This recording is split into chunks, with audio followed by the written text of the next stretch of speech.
സഹോദരങ്ങളെ, നമ്മുടെ കർത്താവായ യേശുക്രിസ്തു തൻ്റെ ശിഷ്യന്മാരോട് ലോകമെമ്പാടും പോയി സകല ജനതകളെയും ശിഷ്യരാക്കാൻ കൽപ്പിച്ചു. ആ കൽപ്പന നിറവേറ്റാൻ നാം ഇന്ന് പുതിയ മാർഗങ്ങൾ തേടുകയാണ്. ഡിജിറ്റൽ ലോകം നമുക്ക് അതിനുള്ള ഒരു വലിയ അവസരവും തുറന്നു തന്നിരിക്കുന്നു.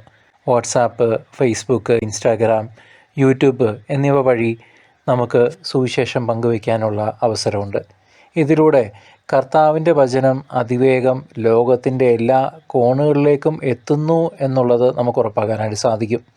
ഈ നവീന കാലത്തെ മാധ്യമങ്ങൾ ഉപയോഗിച്ച് നമുക്ക് വിശ്വാസത്തിൻ്റെ സന്ദേശം കർത്താവ് നമ്മളെ ഏൽപ്പിച്ച ആ ദൗത്യം നമുക്ക് പൂർത്തീകരിക്കാം, പ്രചരിപ്പിക്കാം.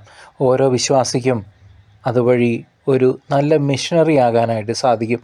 കമ്പ്യൂട്ടറിൻ്റെയും മൊബൈൽ ഫോണിൻ്റെയും സഹായത്തോടെ നമുക്ക് ദൈവരാജ്യം പണിയാം. ഈ അവസരം ഉപയോഗിച്ച് ക്രിസ്തുവിൻ്റെ സ്നേഹം നമുക്ക് ലോകമെമ്പാടും അറിയിക്കാം. നമ്മുടെ ഈ ചെറിയ പ്രയത്നങ്ങൾ വലിയ വലിയ മാറ്റങ്ങളുണ്ടാക്കും. കർത്താവിൻ്റെ മഹത്വം ലോകമെമ്പാടും പ്രഘോഷിക്കാൻ നമുക്ക് ഈ മാധ്യമങ്ങൾ, ഈ സോഷ്യൽ മീഡിയ പ്ലാറ്റ്ഫോംസ് ഉപയോഗിക്കാം.